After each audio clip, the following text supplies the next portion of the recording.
하갈은 어떤 사람입니까? 보통 저희가 뭐 이렇게 네. 성서 속의 여성들을 네. 다룰 때 사라는 많이 다뤄요. 네네. 근데 하갈은 잘 안 다뤄요. 그리고 네. 이제 사람들이 여성들이 이름 쓸 때 보면은 사라라는 이름을 자기 원래 이름으로도 많이 쓰시잖아요. 많이 쓰는데 하갈을 자기 이름으로 쓰시는 분 보셨어요? 못 봤습니다. 그죠? 그러니까 그 정도로 하갈에 네. 대해서 굉장히 이렇게 좀 부정적인 네, 네. 인식이 있는 것 같아요. 뭐 이방인이다, 이집트 여인이고, 뭐 종이고, 뭐 막 이런 것 때문에. 그래서 제가 예전에 들었던 이야기 중에 하나는 뭐였냐면, 제가 아는 친구가 주일날 설교 시간에 하갈에 대해서 설교를 했대요. 네네. 근데 끝나고 장로님한테 엄청 혼났대요. 아, 왜요?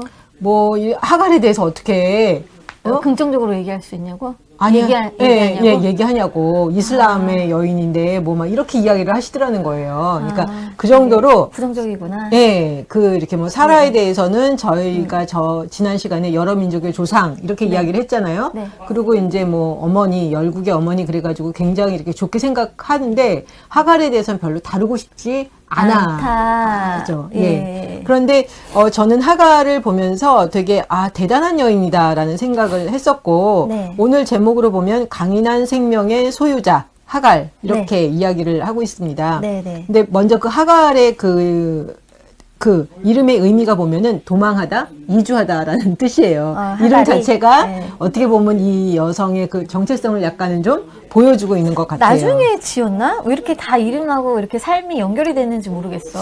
그죠? 잘 모르겠어요. 그래서 왜 우리 옛날에 어르신들도 그런 얘기 네, 많이 네, 했잖아요. 네. 이름을 잘 지어야 된다고. 네, 이렇게 이름에 평생, 따라서 움직이나 봐요. 불리우니까. 네. 예. 그래서 이 하갈 이야기가 창세기 16장 1절부터 이렇게 나오기 시작하는데요. 네. 그 창세기 16장 1절에서 3절 보면은 그 하갈이 아이를 낳지 못하는 사라를 위해서 아브라함의 아내가 된다라고 이야기를 하고 있어요. 네. 여기서 이제 첩이라고 하는데 그게 보면 히브리어 원문에 보면 아내라고 되어 있어요. 그래서 사라가 첫 번째 부인이라면 이 하갈 같은 경우에는 두 번째 아내가 되는 거예요. 네. 그래서 그 당시에 보면 그 중동 관습에 따라서 몸종이 여주인의 무릎에서 이렇게 아이를 낳으면 그 아이가 여주인의 아이가 되는 거였어요. 네, 네. 그래서 사라는 자기가 오랫동안 아이를 갖고 싶었지만 아이를 가질 수 없으니 그러면 이게 하나님이 내 몸을 통해서 자녀를 주시지 않는 거 보니까 그 아브라함의 씨가 되려면 그래도 하갈을 통해서라도 내 종을 통해서라도 아이를 갖게 되면 그 아이가 내 아이가 될 수 있지 않을까? 그래서 나름의 자구책을 쓰는 그 장면이 나옵니다. 네.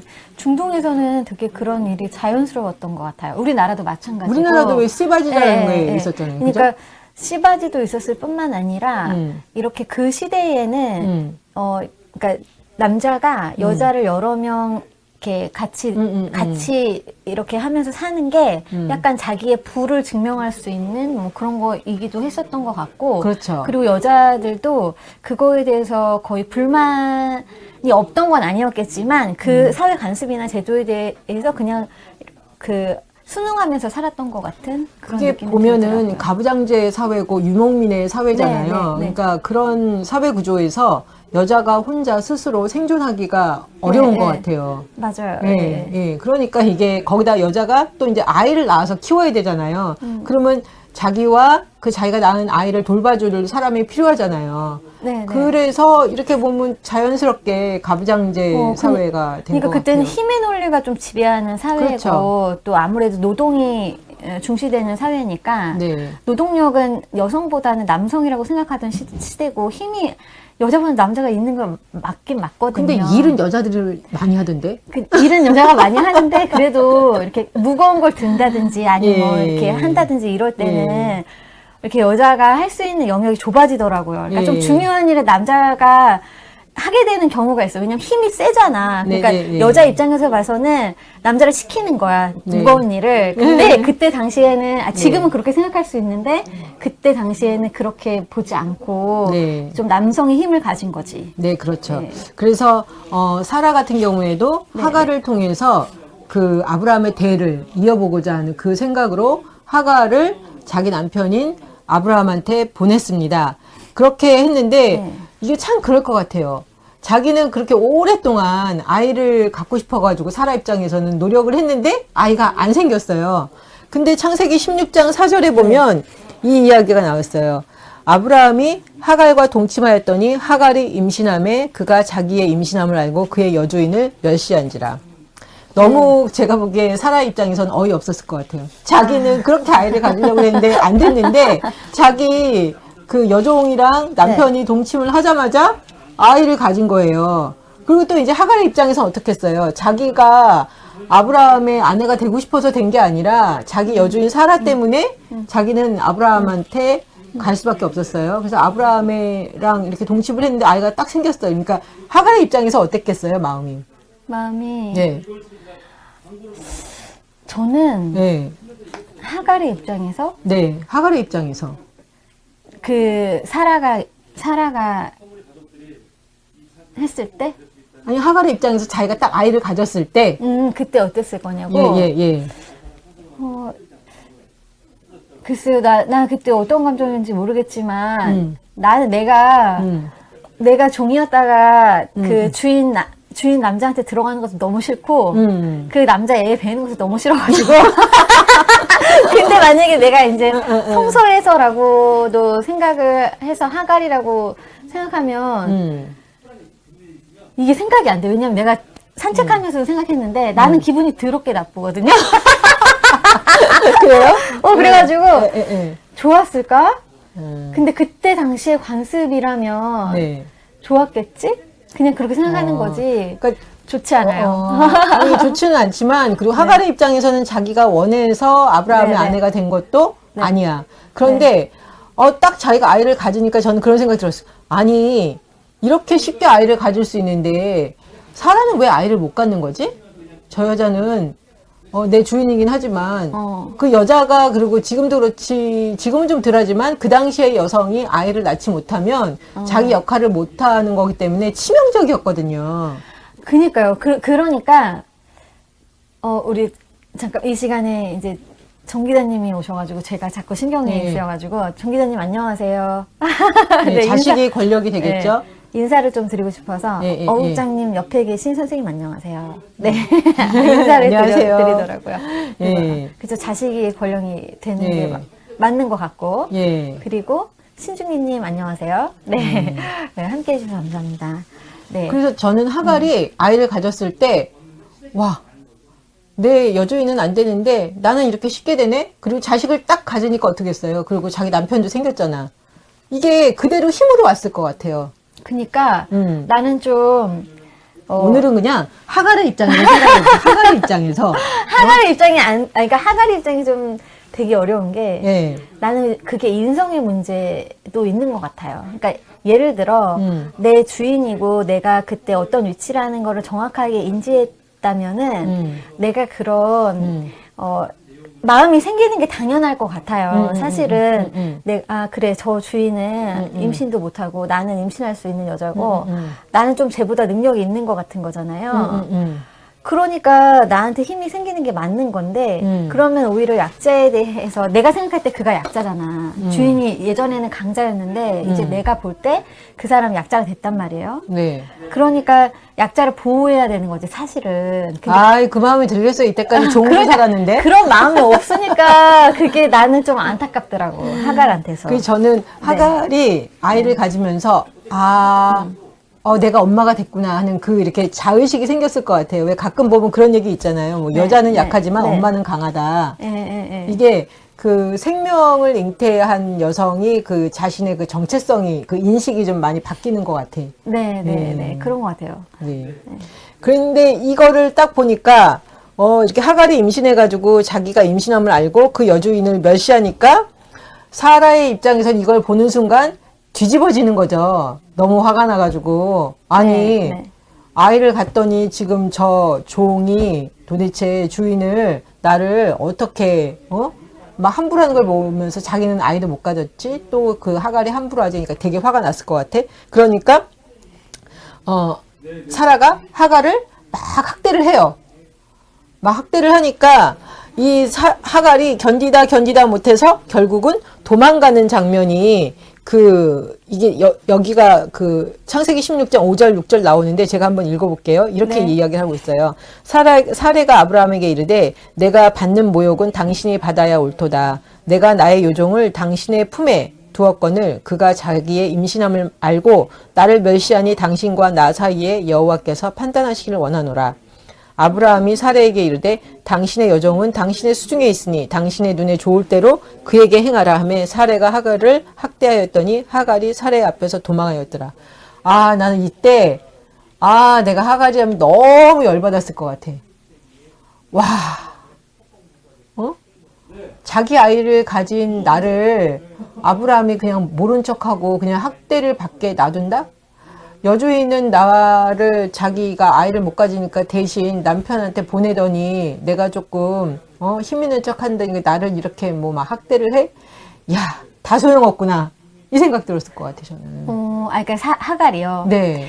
근데 저는 여기서 보면은 예. 이게 이제 그 16장 4절, 5절, 6절에 나오는 말이잖아요. 네. 그 하갈이 도망가는 이야기가. 음. 근데 사실 성경에는 짧게 이제 어떻게 보면 9절로 이렇게 4, 5, 6절이면 되게 짧아요. 네. 그냥 문장으로 친다면 한 7절이나 뭐 6절 정도밖에 나오지 않는 이야기인데 이 이야기 안에는 긴 시간이 저는 들어있다고 생각이 들어요. 그래서 사례가 분명히 하갈을 여종으로 그러니까 남편에게 보내고 그러고 난 다음에 임신을 하고 막 그런 과정이 있었고 그리고 자기가 임신을 하자마자 여주인한테 그렇게 막 함부로 하진 않았을 거란 말이에요. 시간이 조금 있었고 서로가 서로에 대해서 이렇게 미움이 쌓이는 시간 있잖아요.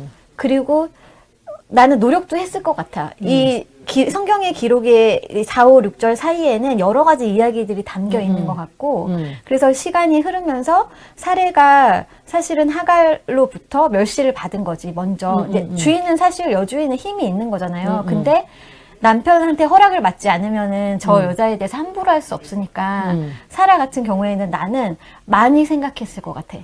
그래서 내가 스스로 걔를 학대하자 이렇게 생각을 한 게 아니고 그 자기 분노가 막 쌓이고 이걸 어떻게 해야 될지 모를 때 끝까지 자기가 어떻게 해보려다 안 되니까 남편한테 이야기를 한 거지. 근데 남편한테 이야기를 했는데 남편이 그래 네 밑에 있으니까 네가 원하는 대로 해. 그때부터 하갈한테 이제 자기가 지금까지 받았던 그러니까 나는 오랜 시간 멸시 받았다고 생각이 들거든요. 그래봤자 10개월 아니겠어요? 아이 낳는 기간이. 아이 낳고 바로 도망간 거 아니, 아니에요? 아이 낳기 전에 도망간 거죠. 임신 중에. 임신 중에. 예, 오케이. 예. 임신 중에 도망간 거예요. 그래도 한 그 개월이 짧지 않았을 것 같아요. 한 10개월이면은 분명히 충분히 열 받았을 것 같고. 근데 어쨌든 그거에 대해서 충분히 많이 생각했었을 것 같은 생각이 드는 거예요. 그래서 그러니까 내 입장은 뭐냐면 오히려 사례는 약간 지난주에도 공부하고 뭐 이렇게 여러 가지 사례의 이야기를 보다 보니까 사례가 되게 신중하게 하려고 노력을 한 것 같다는 생각이 들더라고요. 아, 그렇게 보시는구나. 네. 어쨌든 그 사례 입장에서는 최선을 다하려고 노력을 하지 않았나라는 생각이 좀 들었어요, 저는. 저는 그래서 이렇게 그냥 하갈의 입장에서 보면 하갈이 서 있는 위치가 하갈은 이집트 사람이잖아요. 그러니까 외국인. 그리고 종이에요. 그리고 여성이에요. 그래서 사라보다 훨씬 안 좋은 삶의 그 위치에 있어요. 삼중적인 그렇죠. 억압의 자리를 갖고 있어요. 그래서 저는 이제 이렇게 봤습니다. 하갈이 사라의 학대를 당하면서 아브라함과 사라를 위해서 아이를 낳아야 하는 입장에 서 있다. 하갈이 자식을 낳아도 그 아이는 자신의 아이가 아니다. 또한 일이 벌어지는 상황을 볼 때 하갈이 아이를 낳아도 그 하갈의 삶의 자리는 변화될 기미가 보이지 않는다. 그러니 하갈이 견뎌야 하는 그 삶의 멍에는 참혹하다. 이에 하갈은 사라와 아브라함을 떠나야 되겠다. 왜냐하면 있어봤자 자기는 종이고 애는 어차피 뺏길 것 같고. 그러니까 도망을 가는 거지. 아무런 희망이 안 보이잖아. 이렇게 뭐 아브라함이 자기를 보호해 주는 것도 아니고 사라가 자기를 보호해 주는 것도 아니고 그러면 뭐야? 그러니까 이제 계속 학대 당하고 이러니까 힘드니까 도망을 간 거죠. 예. 그래서 저는 이런 질문을 던져봤어요. 이런 상황에서 외국인이면서 종인 하갈에게 사라와 아브라함이 믿는 하나님은 어떻게 비쳤을까? 그런 생각 해보셨어요? 저는 일단은 이제 그때 당시에 하나님이라는 존재에 대해서 이렇게 불분명했다고 이렇게 보면은, 네, 불분명했다는 그런 생각이 좀 들어요. 아브라함을 통해서 하나님이라는 존재가 좀 세상에 드러났을 시기였던 것 같아요.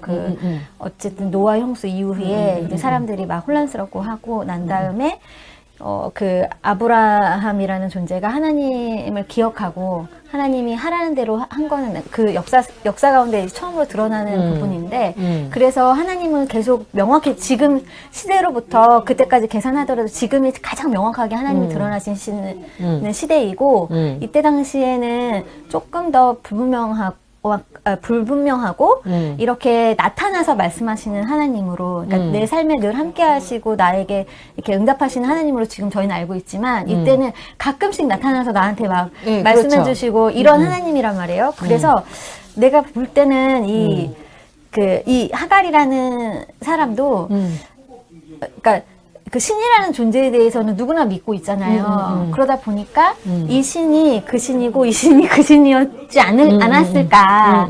그리고 아브라함이나 이제 사라가 믿는 하나님에 대해서 나는 부정적이지 않았을 것 같다는 생각이 드는 거예요. 그래요? 네. 오케이.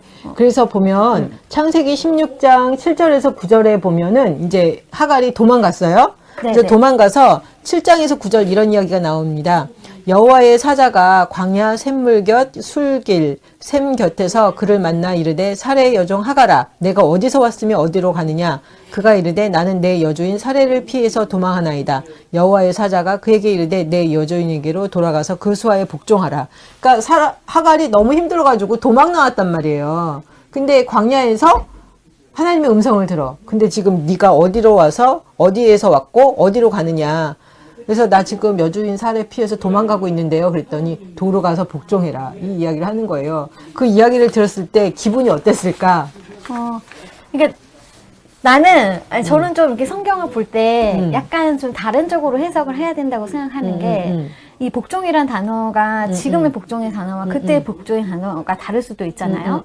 그리고 만약에 이제 우리가 해석을 어차피 성경도 한 100 몇 년 전에 우리나라 언어로 번역이 된 거라고 한다면 그 번역할 때 그 단어 선택이 난 되게 중요하다고 생각하는데, 제가 이 단어를 유심히 본 건 아니에요. 그런데 저는 일단은 하나님의 말씀은 옳다고 생각을 하는 전제하는 사람이기 때문에 그러니까 예를 들어 이렇게 물어볼 때 사람들은 항상 복종하라는 건 너무 심한 거 아니야? 이렇게 부정적인 의미로 그걸 바라볼 수 있잖아요. 근데 저는 아니라고 생각하거든요. 왜냐면 하갈은 분명히 임신한 상태에서 광야로 갔기 때문에, 그리고 어디로 도망갔기 때문에, 나는 애 낳기도 전에 죽었거나 아니면 그러니까 배고파서 죽었거나 아니면 어떻게 됐을 거라는 생각이 드는 거예요. 그리고 지금 하갈 나이가 몇 살인지 모르겠지만 어린 것 같아요. 이렇게 한 행동들을 보면은 그렇게 나이가 많은 그런 여성은 아닌 것 같아요. 그리고 사라가 그렇게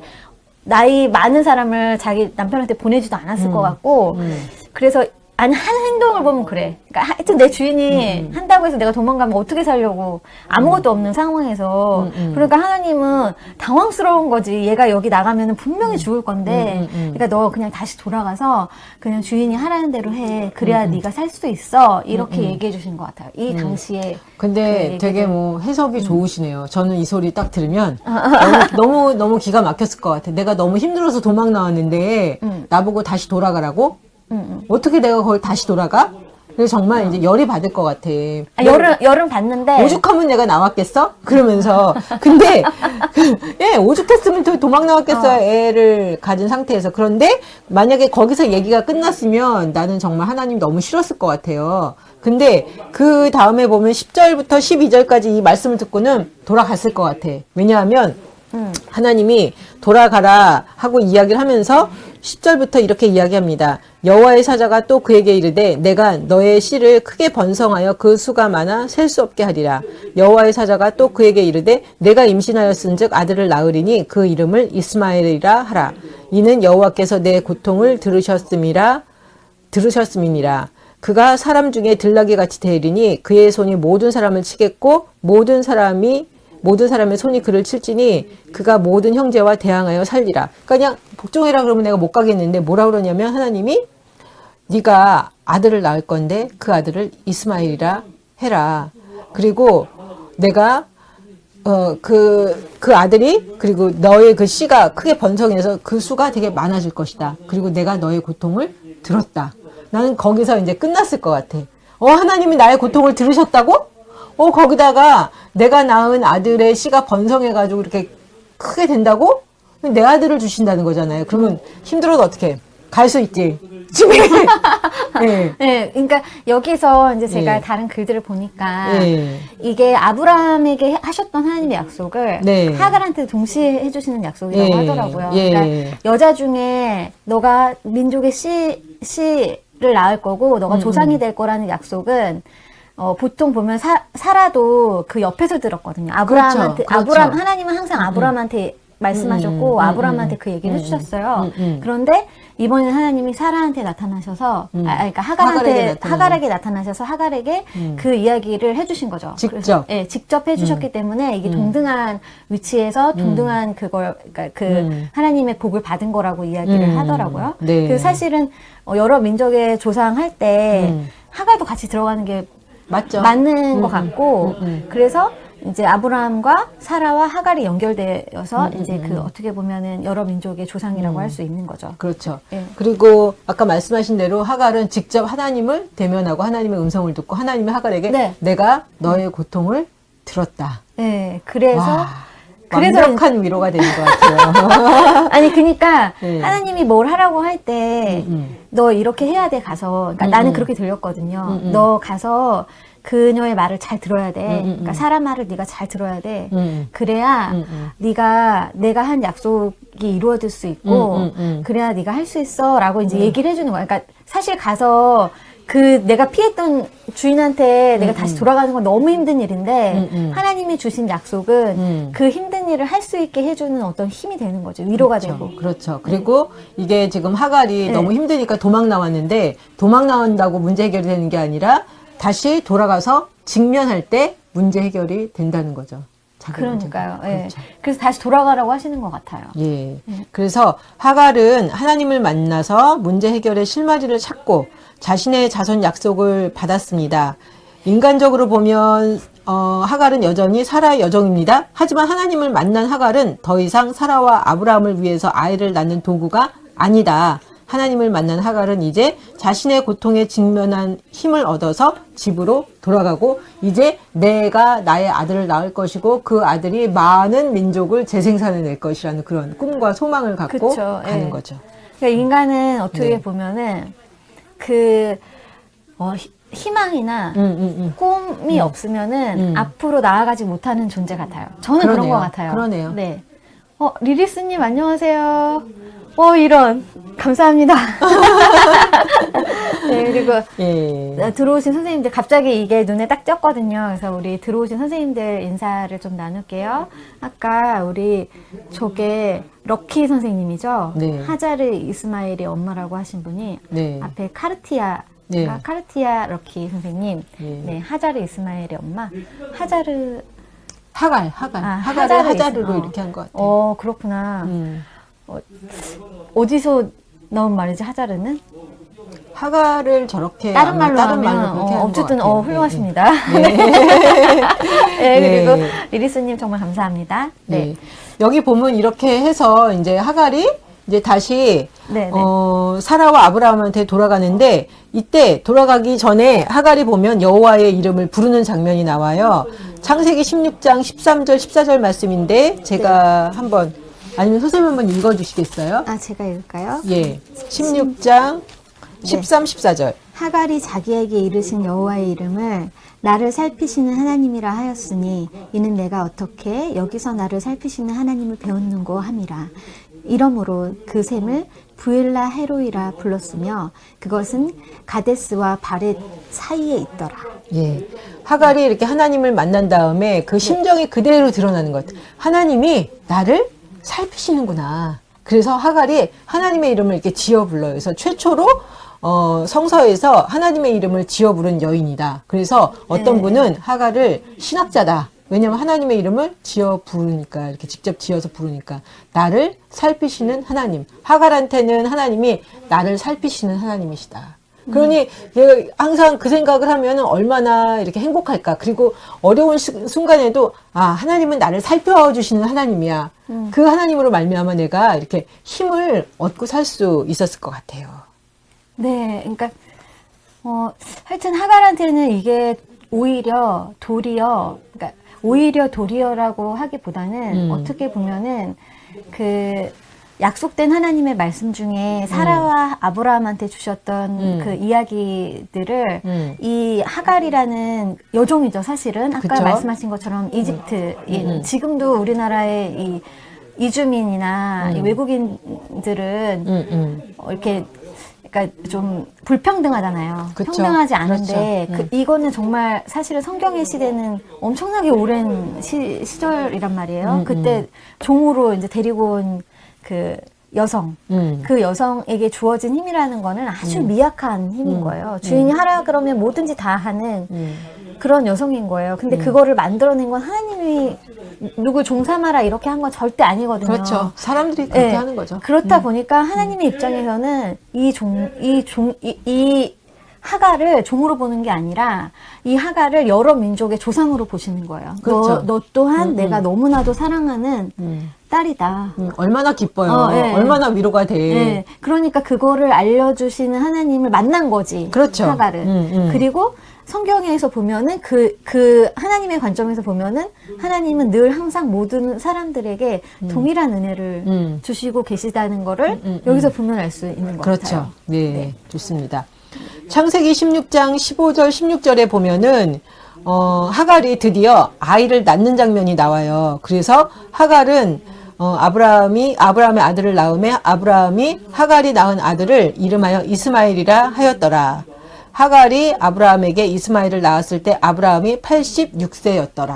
예. 네. 그래서 보면 여기 아브라함이 그 이스마엘이라고 이름을 지었다고 얘기를 해요. 그걸 보면 하갈이 아브라함과 사라에게 돌아가서 내가 광야에 나가서 하나님을 만났다. 그리고 내가 낳을 그 아들의 이름을 이스마엘이라고 지으라고 그렇게 하나님이 말씀하셨다. 그 이야기를 아브라함이 듣고 그대로 저는 보면은 그거를 받아들이고 수긍해서 그렇게 이름을 지어줬다라는 생각이 듭니다. 네. 그리고 저는 이 이야기에서 네. 그 하갈이 다시 돌아가서 네. 그러니까 이삭이 있을 때까지 있는 거잖아요. 그렇죠. 그 시간이 그러니까 86세니까 14년쯤 된단 말이에요. 그쵸? 14년을 사갈의 말에 순종했단 말이에요. 자기 아들이 그렇죠. 여러 민족의 조상이 될 거니까. 대단한 것 같아요. 아니, 왜냐면 그 이후에 어떤 삶을 살았을지는 모르겠지만 사라가 쫓아내지 않은 걸 보면은 못 쫓아내지. 하나님을 만나고 와서 이렇게 당당하게 그러는데 어떻게 그렇지. 쫓아내. 그런 것도 있는데 이제 예. 사라 입장에서는 네. 그러니까 하나님이 두렵기도 하지만 막 하갈이 와가지고 내가 이런 하나님 만났고 내 자녀는 이렇게 될 거라고 막 얘기하진 않았을 거 아니에요. 그쵸? 그냥 다시 돌아온 그쵸. 그 도망갔다가 다시 돌아온 하갈을 본 거잖아요. 혹은 네. 몰랐을 수도 있지. 잠깐 나갔다 왔던 거라면은 몰랐을 수도 있는데 알았겠지. 왜냐면 그녀가 되게 상기된 입장이었고 없어졌고 막 이랬으니까 분명히 사라도 알았고 거기는 완전 뭐랄까 이렇게 아수라장 됐었을 것 같아요. 그때는 아브라함이 나가라는 것도 아니고 쫓아낸 것도 아니고 혼자 도망간 거니까 아브라함도 난처하고 사라도 되게 황당한 상황이었을 것 같고 그녀가 다시 돌아오고 난 다음에 하나님 말씀하셨으니까 순종했을 거 아니에요. 네. 그러다 보니까 사라가 좀 마음이 수그러지고 뭐 이런 과정이 있지 않았을까? 그래서 16년을 그렇죠. 14년을 견딘 건 아닐까? 한동안 평안했겠죠. 평안했겠죠? 그리고 이삭을 낳기 전까지는 네. 특별하게 뭐 건수가 없잖아요. 그러니까 네. 평안했겠죠. 네, 그렇죠. 근데 여기에 보면은 다시 하갈이 위기에 처하는 장면이 나오는데 그게 창세기 21장에 나와요. 네, 그때가 네, 언제냐면 네. 사라가 이삭을 낳고 네. 그 다음에 이제 사라가 이렇게 딱 보니까 이스마엘이 훨씬 크잖아요. 이스마엘이 이삭을 놀리는 걸 딱 보니까 사라가 불이 나는 거죠. 그때 이제 다시 하갈이 위기에 처합니다. 그래서 그 창세기 21장 8절에서 10절 보면 이런 얘기가 나와요. 네. 아이가 자라매 젖을 떼고 이삭이 젖을 떼는 날에 아브라함이 큰 잔치를 베풀었더라. 9절에 사라가 본즉 아브라함의 아들 애굽 여인 하갈의 아들이 이삭을 놀리는지라 그가 아브라함에게 이르되 이 여종과 그 아들을 내쫓으라. 이 종의 아들은 내 아들 이삭과 함께 기업을 얻지 못하리라. 이렇게 이야기를 해요. 그러니까 그 이삭이 생기기 전까지는 평안을 할 수 있었어. 근데 이삭을 낳고 사라가 딱 보니까 큰 이스마엘이 이삭을 놀리는 거 보니까 암만 해도 제 등살에 이삭이 지금 제대로 클 것 같지가 않아. 그러면서 내쫓으라고 다시 한번 다시 한번. 그러니까 하갈이 그동안 좀 잠잠하더니 또 시작이네. 그리고 어떻게 큰일 났다. 뭐 막 이런 굉장히 황당했을 것 같아요. 저도 황당했을 것 같아요. 예. 아니, 근데 그런 거 있는 것 같아요. 그러니까 네. 그 여기서 보면은 하갈이 어떻게 이스마엘을 키웠는지는 모르겠지만 난 잘 키웠을 것 같은데 이 인간의 본성이라는 게 그런 것 같아요. 그러니까 내 동생이 태어나면 기쁘고 좋아야 되는데 그 아이 때문에 내가 밀려날까봐 두려운 거 있잖아요. 그렇죠. 이런 걸 좀 가진 것 같고 그리고 이미 나이가 14살 그쵸? 네. 14살 정도 15살에 건장한 소년이잖아요. 그리고 그 시기가 사실 사춘기 어떻게 보면 지금의 사춘기나 마찬가지고 그때는 좀 어른이었을지도 몰라요. 14살이면 그래서 자기가 이제 그 정도 나이가 됐는데 그 아이한테 밀리는 게 싫잖아. 그렇죠. 예전에 그 12명의 그 야곱의 자녀들도 보면은 그 요셉 하나를 이 나이 많은 형들이 질투해가지고 사랑받는 그 아이를 그렇죠. 보면서 제일 큰 형이랑 작은 형이랑 막 합세해가지고 얘를 그 종으로 파는 거 아니에요. 그렇죠. 그러다 보니까 요 장면도 인간이란 존재가 되게 나약하다. 그 질투심 앞에서는 그리고 내가 가업을 잊지 못할 것 같은 그런 불안감이나 아버지의 사랑을 받지 못할 것 같은 그런 마음이 들면은 되게 불안했을 것 같고 그게 엄마의 마음이었을 것 같아요. 네. 왜냐면 아이들은 또 부모의 마음을 많이 이렇게 뭐라 그래야지 전달받는다. 네. 보고 봤거든요. 그러니까 엄마가 불안한 게 이 아이한테도 그러지 않았을까? 예. 그래서 이 아이가 더 불안해했을 거다라는 생각이 드는 거예요. 예. 그래서 막 놀리고 그래서 막 힘들게 하지 않았을까? 예뻐서 그랬을까요? 예뻐서 그러지 않았겠죠. 그냥 동생이 놀리는 거지. 그러니까. 네, 근데 그리고 뭐 이스마엘 입장에서는 그래도 또 샘났을 것 같아. 이삭만 이뻐하고 아버지가 네. 얘가 뭐죠? 정통이다. 뭐 막 이러지 않았을까요? 근데 이걸 보면서 그래서 사라가 다시 하갈을 내쫓아라 그랬더니 아브라함이 막 근심하면서 어쩔 줄을 몰라 하는데 여기에 보면은 네. 그 창세기 21장 12절에 이렇게 얘기를 해요. 하나님이 아브라함에게 이르되 내 아이나 내 여종으로 말미암아서 근심하지 말고 사라가 너에게 이른 말을 다 들으라. 이삭에게서 나는 자라야 내 씨라 부를 것임이니라. 그러나 여종의 아들도 내 씨니 내가 그로 한 민족을 이루게 하리라. 이러면서 하나님이 또 사라 말대로 내보내라 그러네. 네. 그러니까 저는 제가 하갈이면 이 소리를 내가 만약에 들었으면 하나님 너무하신 거 아니에요? 아니 나를 보살피시는 하나님이라고 그러고 나를 이때까지 지켜주시고 이스마엘도 지켜주시더니 지금 또 내쫓아? 근데 그 14절에 보면은 아브라함이 일찍이 일어나서 떡과 물 한 가죽 부대를 가져다가 하갈의 어깨에 메어주고 그 아이를 데리고 가게 하니 하갈이 나가서 브엘세바 광야에서 방황하더라. 뭐 집을 사주고 뭐 먹을 거를 충분히 준 것도 아니야. 빵 조금 주고 물 한 보 이거 주고 나가라 그러면 애 데리고 어디를 나가냐고.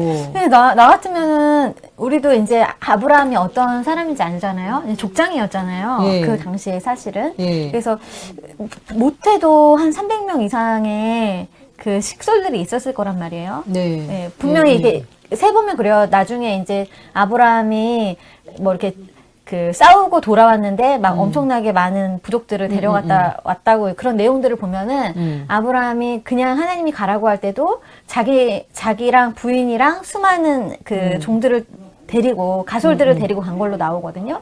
그럼 이때 당시에도 사실은 애굽의 여종인 하갈이 있을 정도니까 다른 종들도 많이 있었을 거고 같이 사는 친족들도 있었을 거예요. 아브라함하고 같이 있는 사람들.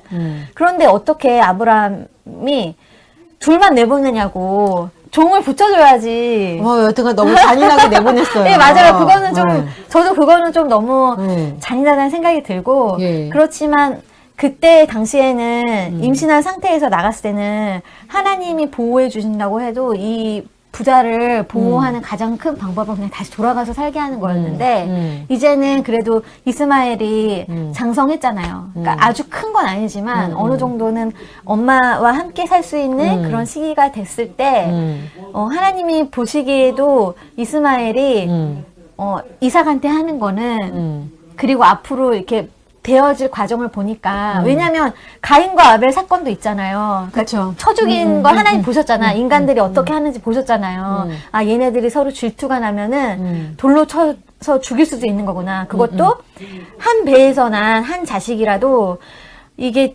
질투가 생기면은 서로 죽음을 일으킬 수도 있다는 거 하나님은 분명히 보셨거든. 그러니까 얘네 둘이 있는 거는 안 되겠다고 생각을 하신 것 같아. 왜냐면 그때 그러니까 심정적으로는 이해가 가는데 그럼에도 불구하고 뭐 아무것도 없는 상태에서 광야로 다시 내쫓겨오고 물도 다 떨어져가지고 하갈이랑 아이가 광야에서 이제는 죽겠다고 막 부는 장면을 볼 때 너무 기막힌 거예요. 하나님은 도대체 뭘 믿고서 하갈을 내보내라 저렇게 이야기를 했을까? 근데 그렇게 울고불고 하는데 다른 한편으로 그런 생각이 들어. 하갈이 어차피 이스마엘과 이삭은 함께 살 수가 없어. 그러면 독립을 해야 되는데 어떻게 보면 이게 독립의 때가 온 거예요. 거지. 근데 네. 너무나 잔인한 거지. 이게 인간한테는 그러니까 너무 이 하갈의 입장에서는 너무 잔인해요. 그러니까 그죠. 있을 수 없는 일이에요. 네. 그런데 네. 제가 볼 때 사라와 아브라함의 입장에서는 그러니까 아브라함은 안 그랬을 것 같아요. 하나님이 하라고 하니까 지금 한 거거든요. 사실 쫓아내고 싶지 않았던 것 같아요. 그렇죠. 보면. 그런데 사라가 이제 하자고 했고 그 이후에 하나님 말씀하시지 않았으면 아브라함도 엄청 고민했을 거야. 그런데 사라의 입장에서는 어쨌든 이 두 부부의 입장에서는 위험한 거야. 이 상황이. 그렇죠. 얘네 둘의 그렇죠. 입장에서 이 아이가 어떻게 될지 모르는 거죠. 하나님 보시기에도 예전에 이제 그 인간들을 볼 때 위험한 거야, 이삭이. 그리고 이삭의 씨에서 내가 그 자손을 또 번성하게 해야 되는데 어떻게 될지 모르니까 얘네를 일단 내보내야 되는 거지. 근데 내보내게 될 때 그냥 우리 입장에서는 좀 잘 챙겨서 내보내지. 그러니까 어떻게 보면은 집도 지어줄 수도 있잖아. 가서 이렇게 자기 가솔 다 네. 보내가지고 우물가 있는 데다가 집도 지어줄 수도 있는 건데 그렇게 안 하고 한 거는 어떻게 보면 인간한테는 자색 능력이라는 게 있을 수도 있겠다. 그냥 이걸 보면 그래요. 그래서 이거는 그냥 하갈이랑 이스마엘이 이 광야에서 혹은 그 넘어서 다른 사람들하고 부딪혔을 때 살아가야 되잖아요. 근데 이미 다 해준 상태에서 하면 어떤 상황이 생겼을 때 얘네가 이겨낼 수 있는 힘이 덜할 수도 있을까? 그래서 조금 더 단련하려고 얘네를 조금 더 힘을 주고 여기서 살아갈 수 있는 어떤 그런 용기를 갖고 할 수 있게 해주기 위해서 그 이후의 삶을 살아가기 위해서 이렇게 했나? 뭐 여하튼 근데 그러니까, 너무 이렇게 뭐 잔인하고 어렵다 싶은데 이렇게 지금 처절한 상황에 왔는데 그때 다시 하나님이 하갈한테 나타나요.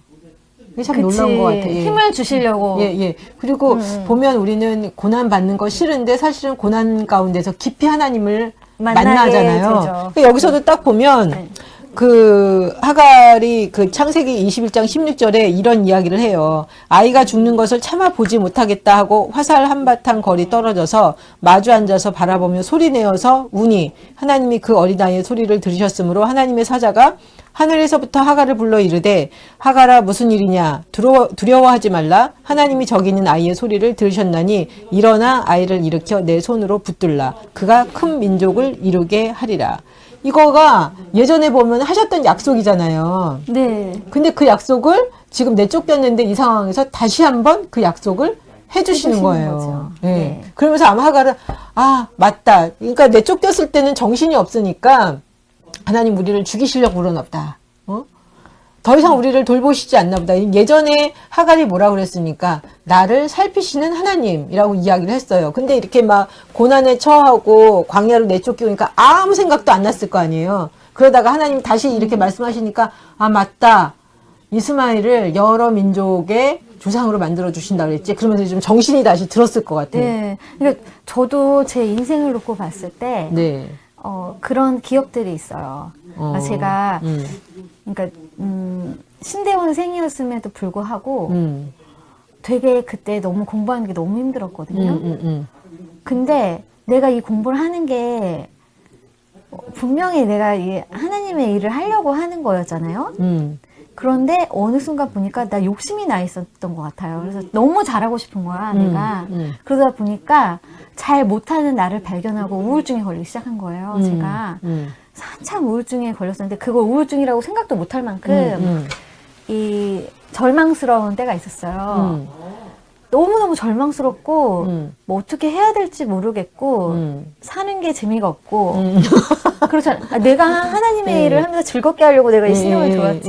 내가 이렇게 고통스러우려고 이 학교로 들어온 게 아닌데 너무 힘이 들어서 막 좌절이 되는 거예요. 그때 제가 하나님 다시 만났었을 때 그랬어요. 그러니까 내가 네 눈앞에 있고 네가 나를 봐야지 왜 너는 지금 다른 거, 그러니까 예를 들어 너의 학벌, 너의 그 뭐라 그래야 되지, 그 공부의 어떤 양 이런 거 내가 생각을 한 거거든요. 그러니까 거기에 완전 몰입이 돼 있었던 거야. 공부 잘하는 거, 뭔가 이렇게 잘 되는 거 이런 거에 신경 쓰고 있었더라고요. 그래서 그때 하나님 다시 만났을 때는 예수님이 이렇게 나한테 내가 너 눈앞에 있어라고 이제 하는 사건이 있었어요. 그걸 말하려면 너무 길긴 한데 그래서 그때 내가 깨달았던 게 내가 예수 그리스도라는 존재 나를 온전히 사랑하고 나와 함께 해주시는 그분을 내가 믿고 있다는 이 사실만으로도 내가 이 공부 잘하고 이런 거 그러니까 내 목적이 뭐냐, 내 공부 잘하려는 거야? 내가 뭐 내 만족을 위해서야? 이런 거예요. 그게 아니었다라는 걸 확 깨닫는 순간 리클릭이 되더라고. 정신이 번쩍 네, 정신이 번쩍 들면서 하나도 안 우울한 거예요. 그렇구나. 네. 근데 그게 이제 그 하나님을 모르는 분들이나 혹시 그러면 이제 이해가 안 되실 수도 있는데 제 입장에서는 그때 그 경험을 통해서 제 이후의 삶이 달라졌어요. 그러니까 예, 달라질 수 있어요. 그게 여러 차례 다른 경험으로 있긴 했는데 그때 그 경험은 안 해본 사람은 잘 모르는 것 같아요. 그렇죠. 왜냐면 난 진짜 죽을 것 같았고요. 너무 힘들었고요.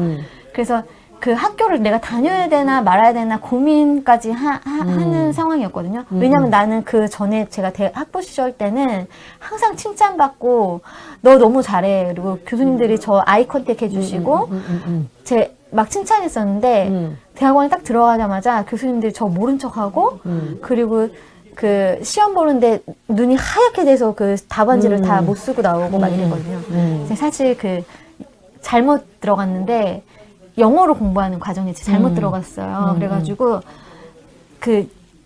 저는 제가 영어를 할 수 있을 거라고 생각하고 그 과정에 들어갔는데 전혀 저는 그 교수님들 수업을 못 알아들어가지고 교수님 질문하면 대답을 하나도 못 하는 거예요. 그것도 영어로 대답을 해야 되니까. 안 쉽죠. 네. 그러니까 그때 너무 좌절이 와서 제가 되게 우울하고 그랬거든요. 근데 그런 예수님을 만난 이후에는 그냥 교수님이 뭐라고 하든 말든 그냥 대답을 하든 말든 자신감이 생긴 거야. 그러니까 그냥 뭐 말도 아무렇게나 짓거리고 뭐 시험도 막 대충 막 쓰고 나오고 막 이러니까 아무렇지도 않은 거예요. 그게 아무렇지도 않은데 그 전에는 되게 힘들었어. 그러니까 아마 하갈도 이때 너무 정신없이 힘들었는데 이 순간에 하나님이 다시 나를 만나주셨을 때 야 내가 약속했잖아. 너 이 민족 이루게 할 거라고 했잖아. 그러니까 일단 살고 봐야지. 너 살 수 있어. 왜냐면 내가 너랑 지금 있잖아. 라고 했을 때 정신이 번쩍 드는 거지. 번쩍 들었을 거예요. 예. 그래서 정신이 번쩍 들어서 창세기 21장 19절에 보면은 딱 그 얘기를 듣자마자 하나님이 하갈의 눈을 밝히셨으므로 샘물을 보고 가서 가족 부대에 물을 채워다가 그 아이에게 마시게 하였더라. 그전에는 물이 안 보여. 물이 있는데 안 보였어. 죽을 것 같으니까. 나 죽는다고 막 이랬는데 내가 네 아들의 그 많은 민족의 조상이 되게 해주겠다. 아 맞다. 하나님이 그렇게 말씀하셨지? 죽게는 안 하실 거야. 아마 이러고 딱 클릭이 돼가지고 정신을 차렸겠죠? 그래서 정신 차리고 보니까 샘물이 보여. 맞아. 네. 이 샘물이 중요한 것 같아요. 네. 그러니까 아까도 브일라 헤로이가 이제 네. 그 우물 네. 근처였잖아요. 그렇죠. 네. 그렇기 때문에 예. 이 물이라는 건 사람한테 생명을 주는 거거든요. 그렇죠. 어떻게 보면은 예. 예. 광야에서 헤매고 목이 마르고 그런 상황에서 물을 주신다. 예. 근데 이제 모르는 사람들은 야 물 주시는 게 뭐 우물에서 뭐 그게 뭐 대단한 거야 막 이렇게 말할 수 있는데 광야에서 우물을 만난다는 그거는 거는 생명이죠. 어마어마한 겁니다. 생명이죠. 생명. 네. 오아시스를 만나거나 우물을 만나는 거는 그 사람이 거기서 터전을 잡고 살 수 있게 하는 어떤 그 원천을 주는 거나 마찬가지예요. 거예요. 그렇죠. 그러니까 이 힘을 엄청 준 거죠. 네. 그래서 결국은 네. 하갈과 이스마엘이 잘 먹고 잘 살았다. 이렇게 해서 얘기가 끝나는데, 예. 창세기 25장 12절에서 한번 보시겠어요? 창세기 25장 한번 보시겠어요? 창세기 25장이요. 예, 12절. 25장 12절. 12절만 한번 읽어봐 주세요. 네. 사라의 여종 애굽인 하갈이 아브라함에게 낳은 아들 이스마엘의 족보는 이러하고 한 절만 더 읽어주세요. 이스마엘의 아들들의 이름은 그 이름과 그 세세대로 이와 같으니라. 예. 어떻습니까? 그래서 줄줄이 이스마엘의 그 네. 자손의, 하갈의 자손의 그 이름들이 줄줄이 나오고 네, 네. 있어요. 그래서 그렇죠. 하갈이 광야로 이스마엘과 함께 다시 내쫓겼지만, 그로부터 사실은 이제 분리 독립을 해가지고 자기들의 네. 그 조상, 그래서 자기들의 그 저기 뭐죠? 이렇게 네, 네. 대를 쭉 잇는 그 이야기가 나와요. 그래서 이걸 네, 네. 보면서 이게 아프고 힘들지만 분리 독립할 때는 분리 독립 해야 한다. 네, 맞아요.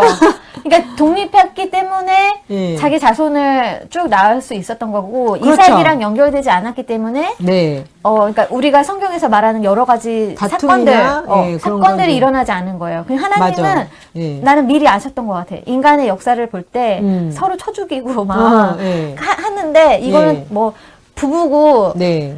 뭐 자식이고 없어. 네. 보면은 막 부인이 남편 막 머리에 이 말뚝 박고 막 이런 거 성경에 막 나오잖아요. 그리고 막 아들이 그러니까 자기가 낳은 자식들인데 서로 죽이고 서로 미워하고 이런 게 너무 많았어. 그 전에도 많이 나와. 성경이 아브라함 내용 전에도 그런 인간의 역사가 나온단 말이에요.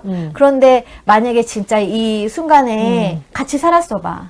어떤 일이 생겼을지 모르지. 그렇죠. 그래서 네. 힘들지만 분리 독립하면서 하갈은 하나님의 약속대로 많은 민족의 조상으로 우뚝 세워졌다. 네, 그래서 네. 사실은 그때 우리가 사라 이야기도 어떻게 보면 여러 민족의 조상의 여성으로서 그리고 그거를 남성 여성을 가리지 않고 그냥 여러 민족의 조상으로서 사라의 위치가 다시 한번 파악돼야 된다고 했잖아요. 연구되어지고. 근데 지금 얼마나 많은 연구가 이루어졌는지 모르겠지만 아직도 미흡한 수준이에요. 아브라함을 연구한 학자들에 비하면은 사라를 연구한 학자들이 너무 적어요. 제가 볼 때는 논문도 적고. 그런데 하갈에 대해서는 더 그래요. 그렇죠. 근데 하갈에 대해서 있는 논문이나 뭐 이런 거는 다 약자. 그렇죠. 약자, 그렇죠. 사회적 약자. 그러니까 하갈은 정말 약자였던가? 뭐 이런 식으로밖에는 기록된 게 별로 없어요. 그러니까 하갈을 어떤 민족의 조상으로서 그 민족을 연구하고 앞으로는 그렇게 부각시켜야 되겠네요. 네, 그런 게 없거든요. 근데 사실은 이거를 같이 해주는 게 이제는 역사가 거기까지 온 것 같아요. 이제는 그 애굽의 여종이었던 하갈도 지금의 우리의 조상으로서의 어떤 그 위치로 그 승격이라 그러면 좀 그렇고 위치를 되돌려주는 그래서 그에 대한 연구도 많이 이루어져야 된다는 생각이 좀 들기도 합니다. 그래서 저희가 여기까지 하갈을 살펴보면서 이렇게 결론적으로 살펴보면 그 하갈을 통해서 발견하는 게 하나님은 약속의 자녀뿐만 아니라 모든 사람을 살피시며 하나님의 역사를 엮어가는데 동참시킨다. 하나님이 사라와 아브람만 사랑하는 게 아니라 하갈도 사랑하고 하나님은 하갈을 직접 만나주시고 하갈에게 말씀하셨다. 네, 네, 그래서 네. 하갈이 하나님의 이름도 지어 불렀다라는 놀라운 사실을 우리가 기억을 해야 될 것 같습니다. 네. 또 하갈이 그렇게 이방인이고 여성이고 노예였던 하갈이 당차게 하나님의 이름을 지어 불렀다는 거, 이런 거 사람들이 별로 생각하지 않잖아요. 네. 근데 하갈은 놀랍게 하나님을 만나고 하나님의 이름을 지어 불렀다. 그래서 하갈에 대해서 이렇게 좀 결론적으로 보면 하갈은 하늘에서 온 천사의 방문을 받은 사람이고 하나님으로부터 셀 수 없이 많은 자손을 약속받은 여인이다. 그 다음에 하갈은 자신을 억압하는 멍에에 무조건 굴복하지 않았다. 하갈은 우리 사회에서 차별받고 무시당하는 여성과 남성의 모습을 대면하고 있고 하나님께서 그들을 결코 소외시키지 않고 함께 하심을 보여주었다. 저는 만약에 사라한테만 잘해주는 이야기가 나오고 하갈은 이렇게 치워버렸으면 정말 하나님 너무 이렇게 약자나 뭐 이방인 안 사랑하시나 봐. 근데 하갈을 챙겨주고 이렇게 사랑해주시고 품어주신 걸 보면서 하나님은 모든 사람의 하나님이다 라는 그런 생각을 다시 한번 좀 해보게 돼요. 저도